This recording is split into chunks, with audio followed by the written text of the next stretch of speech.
Welcome. I'm Kevin Organichek. I'm the CEO of Learnfully. I'm joined by Dr. Robin Sadie, who is our Director of Academics.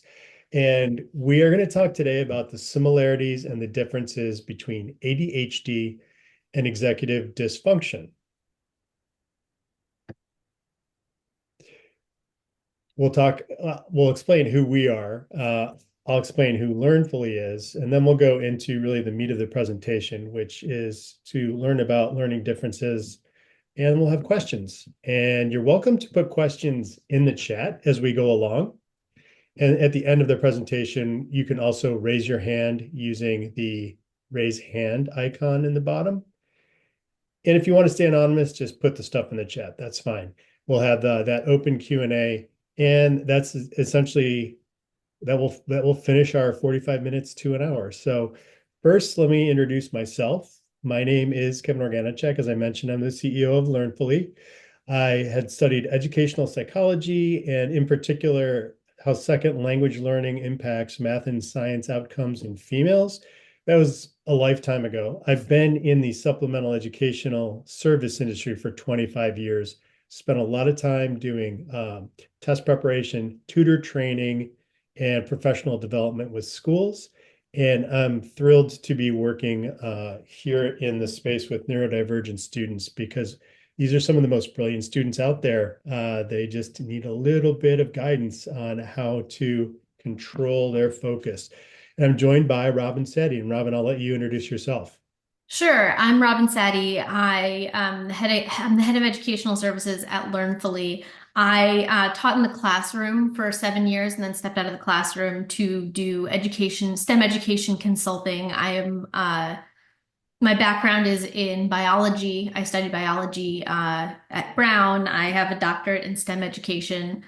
Um, and I'm also an adult diagnosed ADHDer and autistic. And so in the last few years, I've been getting into promoting support for our students who need the support the most, but are capable of incredible things. And it is such a privilege to be here speaking about this today. We're delighted to have you. So at Learnfully, our mission and our core goals are to really help every child achieve their full academic potential. And not everyone starts off at the same place. Not everyone has the same resources, but everyone has their own personal maximum, and we want to help students get to that point. Next, we're going to give just a little bit of background on learning disabilities. Learning disabilities are neurologically linked disorders that make it difficult to acquire a specific academic skill or many academic skills. These disorders affect the ability to understand or use spoken or written language, do mathematical calculations, coordinate movements, or direct attention. And all of these can cause challenges in schools, especially the way the schools are set up currently. Learning and attention issues are not the result of low intention, poor vision or hearing, or lack of access to quality instruction. They're also not a result of lack of effort. It's a neurological disorder. And learning and attention issues affect at least 1 in 5 children. So a lot of students are affected by this, and a lot of students can benefit from the support. Big one, really popular. You probably hear a lot about it. You may have a student, a child of your own, or if you're a teacher, students with ADHD. ADHD stands for Attention Deficit Hyperactivity Disorder. And it's one of the most common diagnosable neurodevelopmental disorders of childhood. It is usually first diagnosed in childhood and lasts through adulthood. It doesn't go away. It's also not something you suddenly get. And it is often exemplified by inattention, impulsivity, hyperactivity. I love this picture on the right. It talks a lot about the strengths of ADHDers. Very often it's seen because it is a neurodevelopmental disorder, because it's a learning disability, it is seen as only a deficit and only of the ways that it causes challenges, but it's also associated with a lot of strengths. It is not just about talking fast and being really creative, but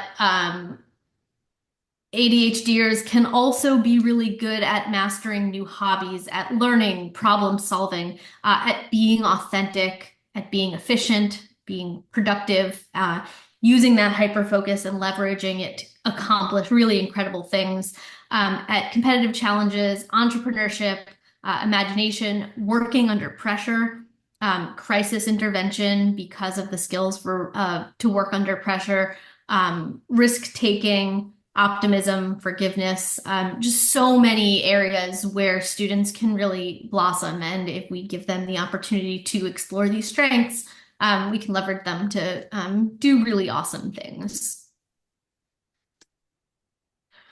Now, what is executive functioning and how does it relate to all of this? Executive function, you can think of as the precursor to learning. It's the set of mental skills we use every day to learn, work, and manage our daily tasks. It's the getting from point A to point B. It's the how to get from point A to point B. It's how your brain manages. It's the executive suite of your brain.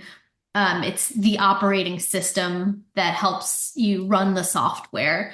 And it includes things like working memory, which is the short-term memory. It's putting something down and remembering 10 seconds later where you put it. Cognitive flexibility, and rather than just running into the wall the same way over and over again, being able to step back and say, hey, maybe it's time to try another strategy. And inhibitory control, being able to manage focus, being able to regulate emotions. It includes things like being goal-oriented, impulse control, task initiation, prioritizing different tasks, different parts of a task, planning, grit or perseverance, time management, task switching, self-monitoring, and sustaining attention. What's the relationship between ADHD and executive dysfunction? There are many, many relationships. There's a lot of overlap between executive dysfunction and ADHD. Executive dysfunction is a hallmark of ADHD. And both of these things include having difficulty paying attention, having difficulty with self-control, having trouble managing emotions, having difficulty holding information in working memory, as I mentioned before, remembering where you put something down 10 seconds ago, having difficulty switching easily from one activity from another, as well as recognizing when it's time to switch from one activity to another. Having difficulty getting started on tasks, just having that oomph to just get started, just get to work. Difficulty organizing time and materials, being able to figure out where to put things, remembering where they are, figuring out the best way to put things, figuring out how to prioritize, how to use time, and how to fit all of the things that we have to do into a day, into a set number of hours.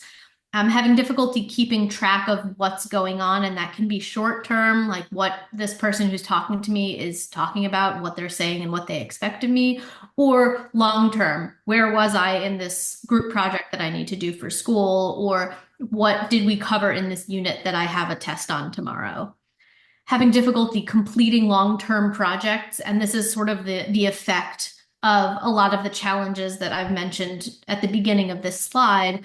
Having difficulty prioritizing tasks, getting started on them, keeping track of what's been done can make it very difficult to complete long-term projects. Having difficulty with thinking before acting, impulsivity is a key feature of both ADHD and executive dysfunction. Being easily distracted, being very forgetful, especially in terms of short-term memory. If you are working with or have someone around with ADHD or executive dysfunction, you may often find that their memory for long-term stuff is incredible, and they're going to remember that you said that you would take them to Target on Tuesday at 10 a.m. and you were wearing a blue shirt, but don't remember where they put their homework. Having difficulty taking turns and understanding sort of the big picture of sharing, and having problems remembering assigned tasks, and that can be what the homework was. It can also be remembering what we were supposed to write down for the homework, or remembering to write it down in the first place, or where we wrote it down, or remembering to bring your assignment pad to write it down in. So if there's all this overlap between these two things, what are the differences between ADHD and executive dysfunction? The big difference here is that ADHD is an official diagnosis. Executive dysfunction and executive function challenges are not. It's a term that refers to weaknesses in the brain's self-management system. Trouble with executive function spans beyond ADHD learners. It's not just the ADHDers who have executive dysfunction. It's something that really everyone experiences at some point in their lives, almost every day. People can have trouble with executive function for many reasons, not just ADHD. Executive function is significantly affected if you are, if you have experienced trauma, if you are experiencing grief, if you are overtired or hungry or overwhelmed. You can experience executive function challenges. The majority of kids with learning differences and learning disabilities struggle with one or more of the key executive function skills, which are working memory, cognitive flexibility, and emotional control. Um, so how do we determine the plans or goals for learners who struggle with both? And this is something I think Kevin can also contribute to as well. How do we figure this out?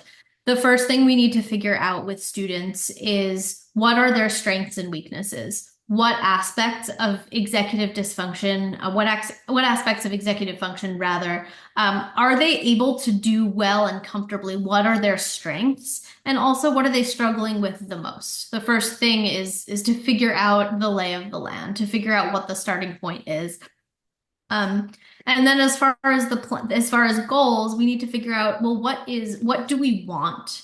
What would we like a student to do? What sort of skills will they need to learn? What will they need to succeed in the next step in their education, the next step in their career? And then how do we get there? As with any goal, you set a goal, you set a date on that goal. We need to figure out what's the path, what are all the steps that we need to get from here to there. Kevin, would you like to add on with some of the specific diagnostic tools maybe that Learnfully has? Sure. So, and I think you need to turn my video on because I can't, since I made you the host, but Oh, sorry. no, that's my fault because I didn't realize that. But anyways, so we use a CEPI assessment, which basically is a very long survey of 100 or so questions. We give it to the parents, we give it to the students. And what it does is it just produces basically a gap analysis report on executive function behavior. And that's the place to start, whether it's through Learnfully's assessment or somewhere Sorry, else. I can't figure out how to allow your video. That's Uh, okay. As long as you can hear me. Uh, yes. so that's the place to start. In many cases, parents go to a neuropsychologist and get that a neuropsych test if there's some concern about ADHD or some sort of diagnosed issue. But otherwise, executive functioning can be measured by tools such as the one I just mentioned that Learnfully provides.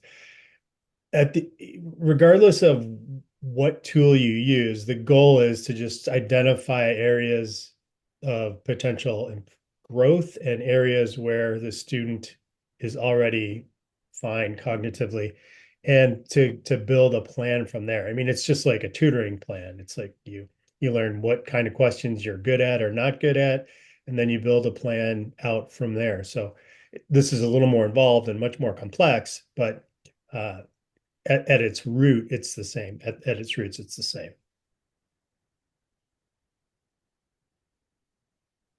What are your top strategies for supporting an ADHD learner with executive function challenges? And there are evidence-based strategies. Research has been done on this both within the educational setting and in the real world. at home. But the key to how I approach this with students is that to understand that what works works and what doesn't work doesn't work. With every student is going to be different, and not every strategy is going to work on every student, even if it's something that always works or should work. If it doesn't, it doesn't. We need to move on. Which also is modeling how to change tasks and how to oops. Ah, sorry. Sorry, there we go. And how to change priorities. Um, so what this might look like is, let's say there's a student who is struggling with homework completion. They are learning the material just fine in school, but are not handing in their homework, and that's having a negative impact on their grade. We need to figure out, just like with figuring out what their strengths and weaknesses are, figure out exactly where the breakdown is happening. Is the issue, and we can figure this stuff out by talking to the student, talking to the parents, talking to the teachers, observing a little bit and chatting, throughout the process. We want to figure out, is the breakdown with homework completion, are they taking the assignment from school? Do they have a physical assignment, or are they forgetting a physical assignment? Um, have they um, have they forgotten to write it down? Do they have a place to write it down? Do they know how to write down their homework assignment? Do they have somewhere to keep the assignment in their folders? Is there a way to make it, is there a way to get it home? And then when they go home, is there a routine? Are they forgetting just to look at their assignment pad and see what they have to do? If they know what the assignment is and they're able to see it, is there a difficulty getting initiated? Is there initiating the task? There can be challenges with figuring out how to break down a task. It can be too overwhelming. There can be multiple parts, and not knowing how to prioritize it can make it really intimidating and difficult to start. And so is it task initiation? Is it task completion? Are they getting started and not finishing? Are they getting started? Are they completing the assignment and then not handing it in afterwards? And so it's really about figuring out where the breakdown is occurring and then trying some different strategies, really trial and error with what has worked in the past and what has been shown in research to be effective, and figuring out what is going to work for that student. So, in this example of a student who is having difficulty with homework completion, maybe their issue is getting started on their homework assignment. Some strategies that might help with task initiation when it comes to homework can be breaking down the different parts of the assignment and putting it in a checklist, or offering some sort of external reward for every step of the assignment that they do, and saying, hey, every paragraph you write, you get to play a game for 10 minutes. That's how I got through college. Or if you finish your homework, then you get to go outside and play. Little rewards that can help with task initiation, and sustaining the focus throughout. And once again, I'm sorry that I can't figure out the camera for you. Kevin, I'm looking at all of the settings and none of them is your No video. worries. No worries. The only option I have is to make you host, which I think will take it away from me, It will. which I guess we can switch back and forth, although I may lose the screen share. Oh, I might not. It's fine. I can just speak without being on camera. Does that Uh, work? so I would just add that with ADHD learners, it's like you need to dial down the stimuli. So, um, You like, might be able to turn your camera on. Sorry for interrupting. You might be able to turn your camera on now. okay. So something like a smartphone can be really tough for a student with ADHD to just be exposed to. Not that they shouldn't have any access to smartphones, but just that the fact that there's a potential inserted priority every time notification comes through is like the worst thing for someone that's easily distracted. And I mean, I'm guilty of that myself. So I have to turn my notifications off or move my phone out if I really want to focus in on something.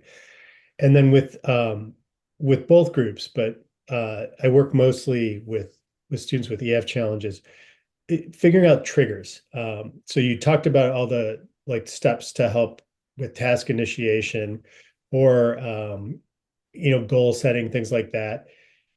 Figuring out the triggers that would otherwise move their attention from that mini goal or from that goal, I think is another really important part of what I see as helpful to these kids.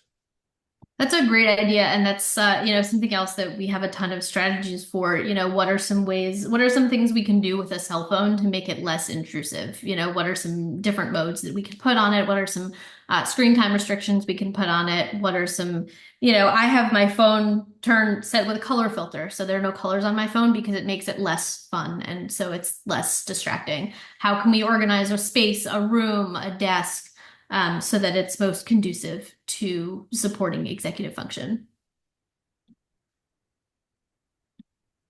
All right. What is one piece of advice for caregivers whose children face these challenges? It's a really excellent question. And the piece of advice that I will always offer in really any setting, any type of learning disability, any type of developmental disorder is your child knows their brain the best. And if they say something's not working, if they say something's working, they probably know the best. And that can be really hard. That can be really hard as a parent. I have young children, and it's very, very hard to listen. And sometimes they don't always know in the moment what's best. But if you can turn problems into problem-solving conversations, collaborative conversations where you can lay out solutions together and discuss ahead of time what's going to work, not only are you going to maybe hear some solutions you might not have thought of yourself or get some information, feedback about what works and doesn't work, but then your student is also going to be more likely to be engaged in the solution and to follow through on it because they had a part in the planning. So one piece of advice: listen, engage, collaborative problem solving. I think that's excellent. The biggest piece is there are two pieces that I see. One is for caregivers, self-awareness. So if you suspect your child has ADHD or ADD or is neurodivergent or has executive dysfunction, you should take a look at yourself because sometimes and often you are presenting some of those things or one of the parents or one of the caregivers is presenting in that way. The other thing is if you're not, and you just don't see how they see the world, then this is a great first step. Learning to empathize with them. It's not like that neurodivergent students don't want to succeed or they're like lazy or they're wired a little differently and they don't see the world quite the same as we do. Well, I shouldn't even include myself in there because I think I definitely don't see the world in the same sort of black and white that non-neurodivergent people do. So, And just something to add on to that, I think that the compassion part is a big thing, and understanding that for the most part, children succeed if they're able. And if a student is struggling, it is often not by choice. And it is because they don't have the tools to be successful. We just need to figure out what those tools are, and they're not always going to look the same for all students. They're not always going to match what is in the parenting books, if anyone reads parenting books anymore. They're not going to match what's on Instagram and Facebook, parenting groups. Sometimes it looks different. We just need to figure out, the hard part is figuring out what's going to help our students be successful, what's going to help our children be successful, and including them in that process and understanding that they want to be successful and they want to do well. It just might not look the same way that you expect it to, that I expect it to.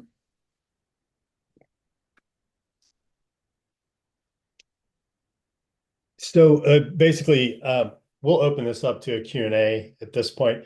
Our services we do embedded executive function coaching. So we basically work with learners to help them learn how to learn, right?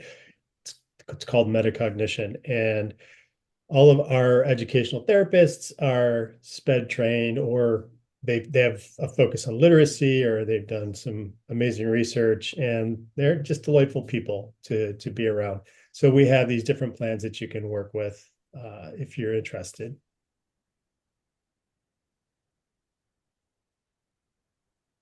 And this is just more of that.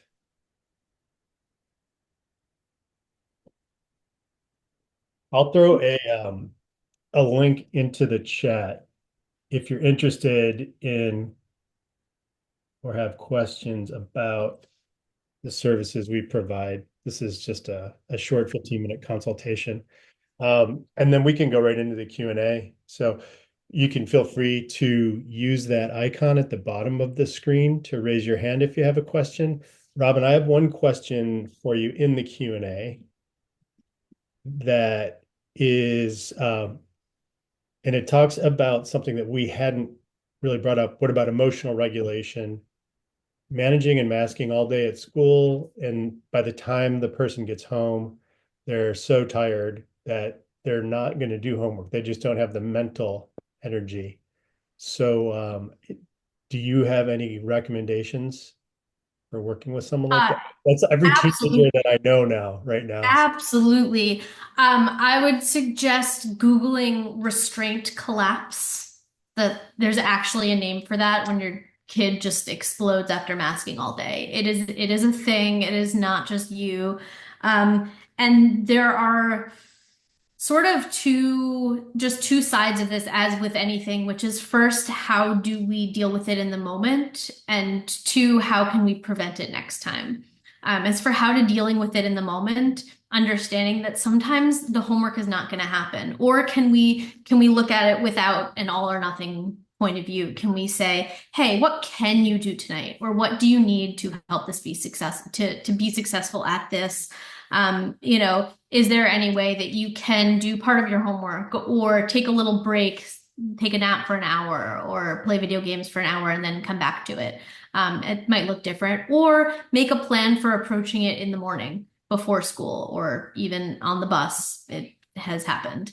And then it's going to be prevention. If your student has a 504 or IEP, talk to their team, talk to their support team, and figure out what are the issues, where are the challenges, where are some ways that we can add supports, add accommodations to make the school day more manageable and more accessible.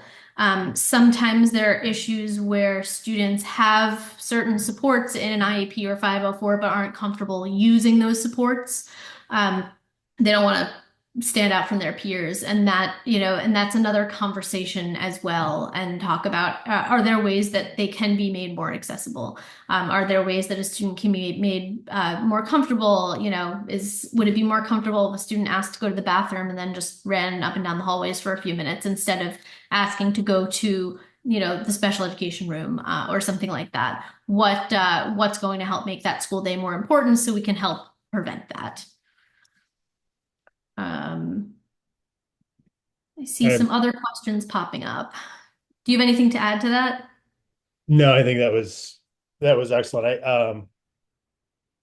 The only other thing that I was going to add was something about the IEP and trying to get homework done in the moment in school, like between classes when possible. But you also, like, a lot of kids don't want to be separated from their class or go to a special study hall because it's perceived as they're That's perceived true. weird. Oh, and I also wanted to add that as you have these discussions with your kid, with their support team, you will learn what works for them, and they will learn what works for them. And there are and you're going to learn, does my child do better when they are completely wiped out? Are they going to recover faster in silence or with loud music? Are they going to recover faster if they eat or if they nap? And once you start learning these tricks, it's going to feel a lot more comfortable. They're going to feel a lot more safe asking for what they need. They're going to learn to recognize it better, and it's not going to be that way forever. So we have one raised hand. Is it Leanne? Do you want to unmute, or do you yeah, just unmute if you can.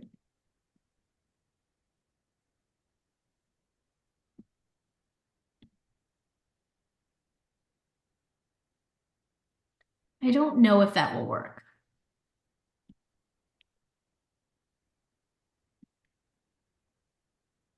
Okay, and if you cannot unmute, you can put your question in the Q&A or the chat.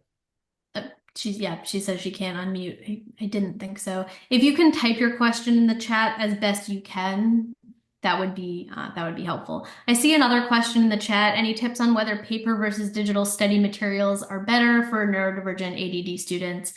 And this is a great question that I am asked many, many, many times. The short answer is it really depends on the student. Some students find screens just exciting because they don't get that at school, and that extra excitement can help them focus and sustain focus better throughout a study session, throughout a standardized test. Some students prefer the physical engagement strategies like annotation with an actual pen and pencil, and it's gonna be up to the student. I will just say that, especially for neurodivergent students, screens are not necessarily the enemy and can be really useful tools if used productively. Yeah, the only thing I would add to that is I've heard the busy pencil is helpful. So I think the times are changing and more learners are so digitally literate that consuming material online is becoming not that big of a deal for them because they can process much more quickly. But still using the pencil on scratch paper, that seems to be helpful to the majority of students that I'm seeing right now. So And there are ways to combine those strategies. I know that for me personally, I work much better if I'm constantly writing, but I also can't manage paper. And if I write something down on a piece of paper, I'm never going to see it again. And so I have, an Apple Pencil and a tablet, and I use that so that I can save the things that I'm writing, but I can also still actually physically write. And there are some really cool tools like that. You can use a PDF writer. There are plenty of free in-browser PDF writers where you can actually annotate or take notes. Maybe for a student who's tasked with taking notes on a textbook chapter, if there is a PDF version of the textbook, go and annotate it directly, right on the screen using a PDF writer. And it can sort of be a way to engage both sides of it. We have the physical engagement, but also we don't have things and papers. and incidentally, just going on that last question about students and digital testing versus paper and pencil testing. I think a lot of people aren't aware, but like with SAT and ACT, you can continue to take a paper and pencil test if you're on an IEP and have a 504 plan that indicates that you can do that as long as you've been using that same sort of practice in high school. So there's a little more to it to requesting the accommodations, but if you do get the accommodation, you can still take paper and pencil test on the SAT, even though the majority of people take it digitally right now. I have another question. I live in Manitoba, and it's nearly impossible to get an IEP for ADHD. We have very little help when it comes to accommodations for our child, who's an eighth grader, and the accommodations we managed to get are still not consistently being offered. So he has asked stopping for them. Okay. It's not so much a question. In Manitoba, it's up to the individual schools to determine whether a student needs an IEP, and it needs to be renewed every year. Gotcha. Yeah, that sounds like it sounds pretty difficult. It's It doesn't challenging, sound and learner friendly to me. as with any disability accommodations, really across the board, they make you fight for it, and you have to keep fighting, and it's exhausting, and it is up to you to decide, or it is up to you and your child to decide um, when it's time to stop fighting, and just go with it. But I would first start off with what are the legal requirements for implementing what accommodations are there. Although it is not fun to go the legal route, sometimes just reminding the support staff that there is a legal obligation. In the US, terms in the IEP must legally be followed. That is a school that is on the school that it must happen, and sometimes they need reminders and poking and let them know that, hey, you are legally required to do this in order to make it happen. Um, if if that is not a possibility, or if you're in a situation where you cannot get the accommodations at school, um, there are things that you can do at home to support. Um, you know, eh, eh, let's see. There's like a million things you can do, and I'm trying to organize my thoughts into a logical, cohesive response. There are so many things you can do. Everything from um, creating a system at home to keep materials organized, to figure out what are some ways to get physical breaks from sitting in the classroom. If they won't let you have scheduled breaks or regular breaks, how many bathroom breaks are allowed? How far apart must they be spread out? And how can you leverage that? I could have written a book on this when I was in high school. What are ways you can get out of the classroom? How many minutes are you allowed to stay out of the classroom before it's a problem? There are a lot of ways you can kind of find these loopholes and take these things for yourselves.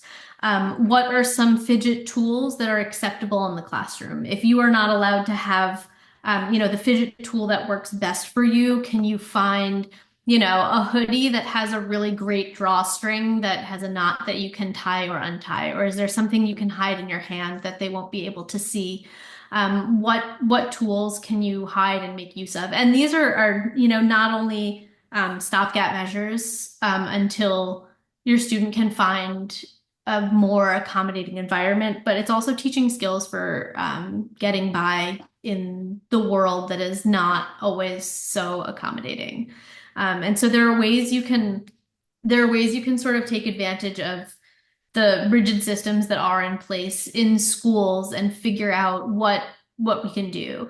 And then there's also just sort of an understanding and acceptance that a student's grades are not a perfect reflection of who they are. And even though grades are highly valued, they are very useful when it comes to applying to colleges, for example. Um, a lot of other things come into play as well, and grades are not always the end all be all. Getting into the dream college is not always the be all end all, and there are so many paths. Even if the world does not, provide the path that you thought was going to happen. Yeah, I think part of working with teenagers is getting them to understand that they all don't have to go in the same exact direction after high school. They need to become self-aware, find out what interests them, and then take some next step, whatever next step they think will make them happy. It's like there's pressure for everybody to go to a top 20 school, and that's what parents talk about. And it's just not, yeah, I mean, the number of students that transfer after the first year of college is staggering, and it can be totally avoided if there's just a little bit more self-awareness and maybe support from the school or the family to let your kid explore what interests them, and to go in that direction. And sometimes that's a year off, sometimes it's the military, sometimes it's tech vocational school. I mean, whatever it, not everybody has to try and go to a top 20 university. So there's plenty of people that go there, and there's plenty of people that have strengths in other areas. So I would say that. So And I see further questions. I don't think we covered Leanne's question completely. Some really great thoughts and ideas here, which is first that ADHD is predominantly an enjoyment and interest-based problem. So with homework, if homework is boring or repeated from school, it's not going to happen. And that is a huge problem that we see. And um, there are several ways to address that particular thing in terms of school. The first thing is what demands can we remove? What homework assignments can we shorten or remove? Usually with an IEP. If that is not possible, what are some ways um, that we can sort of hack the brain to make it more interesting? We can trick our brain into thinking something's interesting by providing little rewards, by connecting it to our special interests, by reminding ourselves, reminding our students how this particular assignment might relate to some sort of future goal, future career. And of course, that's not always going to be successful, but just some ideas that could potentially help. I agree that homework is a big problem in general. It's just a lot of focus on stuff that may or may not be super helpful. And then you've also mentioned that we fail to take into account the serious toll that mental exhaustion takes on ADHD. Absolutely true. We address the skills that ADHD people have, but we fail to understand the struggles we have and how hard it is to be normal and the anxiety it causes.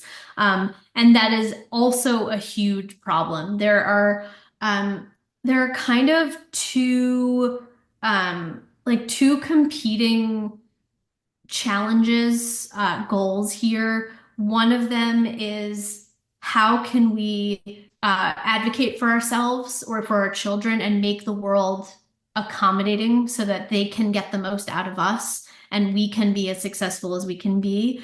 But the other side of that, often competing, is how can we get by in the world as it stands right now so that we can let's say make it into a career and make those changes that we eventually want to see. And so there's kind of two sides of that. There's how can we advocate for ourselves and create the accommodations and for our children, and um, how can we act in the world as it currently stands so that we can get to a place where we can demand those accommodations. Often those have competing goals, and I don't have a solution for deciding which path to take. There's going to be a lot of bouncing back and forth, but I'm just going to say that there's going to be a lot of bouncing back and forth and understanding that you don't have to be either or. And sometimes you need a break for advocating for yourself, and you just need to um, work within what's there. And then sometimes there's a chance, sometimes you have the energy to advocate. And then, of course, as you mentioned, the all of this energy and effort and trying to fit in and trying to advocate is going to make it that much more challenging to do any of these things and any of these skills that we mentioned. It is absolutely challenging, and while there are strengths that are often overlooked, there are so many challenges to a lot of us and our students. You'll appreciate this. I came up with a term to describe I think I came up with it, but emotional inertia. Since you're a STEM person, and inertia is a property of matter. I thought you'd appreciate that. It's like when you have all these tasks that you have to negotiate just to advocate for yourself, it can be so overwhelming that you just like it's just easier to not do it. And I mean that's not just with advocating for yourself, uh, but just in general, life in general. So And also a really excellent question relating to inertia, which is how we can manage the idea of 10 minutes on the computer as an incentive, as many people struggle with switching and also time management. And that is one of those questions that, as a parent of young children, it makes me want to either burst into laughter or burst into tears. Yet transitions are the worst. Transitions can be some of the hardest things as far as actual like hands-on the ground suggestions for things that work. Um, uh, timers are awesome. Timers are your friend. Visual timers, screen time limits. A lot of computers, phones, tablets these days have screen time limits where you can say after 10 minutes, time out and turn it off. And of course, any creative, smart kid is going to figure out a way around that. But sometimes just having the reminder can help say, hey, this is a thing. We need to switch. And some of that takes practice as well, it is challenging. It is not easy. It is not easy to do ourselves. It is not easy to teach our kids to do. But I would say make use of the technology you have. Use timers. You can also try something like songs, like make yourself a playlist that's has, 3 songs, 10 minutes total. When the playlist is over, move on to the next thing. Or have a song that helps you transition. When the timer goes off, you can turn on your transition song and it helps you get up and get moving. Um, it kind of relates to task initiation as well, and you want to relate to all of your tools you have for task initiation, and how do you then get started on the new thing. And those are just some suggestions. They may work for some people, they may not work for other people. I can assure you that all of the things I've said have worked for me at times and have not worked for me at other times. Timers are evil and lead to meltdowns. Um, have you met my kid? Yes. That is, yes, that is a challenge, especially if a timer has been used in the past, in an aggressive and controlling way to try to make somebody do something that they don't want to do. I think that this is a situation where collaborative problem solving is probably the best way to go about it and figure out, okay, if a timer doesn't work, what's another way that we can help mark time because we may struggle with keeping track of time. Make sure the student knows, okay, we need to get back on task now. Do they want to get back on task? They want to get this thing done. Or are they looking for ways to avoid doing it? Do they know why it's important? Do they think it's important? And if the answer is no, they don't want to continue doing it anyway. It's not just a task initiation and inertia problem. Um, can we figure out how to either make it a better task, or modify it from the demands point of view? Can we modify the assignment to make it more accessible? Um, Trying to think of other timer things. Cooking is a really fun tool for getting comfortable with time and timers, because it's kind of fun when the timer is up, the food is ready. And so that's sort of like a one little way for making timers fun. You have maybe you were making cookies, it takes 18 minutes for them to bake. If you can finish your homework assignment in 18 minutes, then we get to take the cookies out of the oven and eat them. And that's sort of a way to make timers feel a little bit more friendly. Also adding a challenge to gamify the situation a little bit. And that's sort of one example. There are many, many other strategies that are not coming to mind right now, but little things like that to make it fun or friendly or less intimidating. Mm. Leanne doesn't like timers. I just find timers for myself, to allow me to like go deep on many things at once, as long as I have a timer that's pulling me back when I need to be pulled back, if like during a work day. Um, but it's really just it's a trigger. It's like we talked about triggers, and it's just a trigger that you control. Like you can control in advance. Um, what else? Any other questions or thoughts or I feedback? see a question. Suggestions on phone apps that help with avoiding distractions. And I would say I don't have a lot of specific app suggestions. What I can suggest is putting on a color filter from the accessibility menu. It makes the phone just less fun and less exciting, and so easier to put down. Screen time, and I have an iPhone, and I'm not familiar with how other phones work, but iPhone has a great screen time function where you can set limits on individual apps. Like, say, I only want to spend this much time on Facebook in a day. And that can help. There is software out there that I've seen where you have to, let's say, read for a certain amount of time before you can do something else. I know that software exists. I don't have specific suggestions um, for that, however. Nor do I. I'm sure there are apps out there that purport to help with executive dysfunction or But yeah, I'd want to see the research that they used as the foundation of their program because yeah, just because Yeah, there are a lot of things that purport to help, but don't necessarily have the backup. Leanne says, as long as we remember to set the timer, which if I were drinking water, I would have spit that out right now. That's very funny. Yes, that is in fact that is in fact the challenge, and I've had that problem many, many, many times. And then that is why we have compassion for ourselves, and we understand that we are not going to change overnight. We may not even want to change at all, but we are not going to master all of the tools that we would like to right away. And that's okay because we're awesome. I, I think that's a mic drop moment. All right, any other questions or comments we can help with?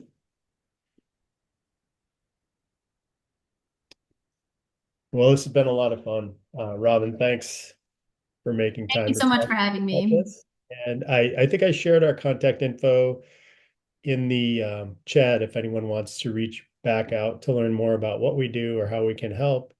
And Robin, do you have another slide there with our website or anything? I don't think so. Oh, wait. There's more. Oh, there's more. Sorry, I thought that was the end. Um, some resource. I'm like the poster child for ADHD sometimes. Um, some resources you can learn more about some of these things: International Dyslexia Association, Children and Adults with ADHD, Learning Disabilities Association of America, understood.org, the Attention Deficit Disorder Association, Learnfully.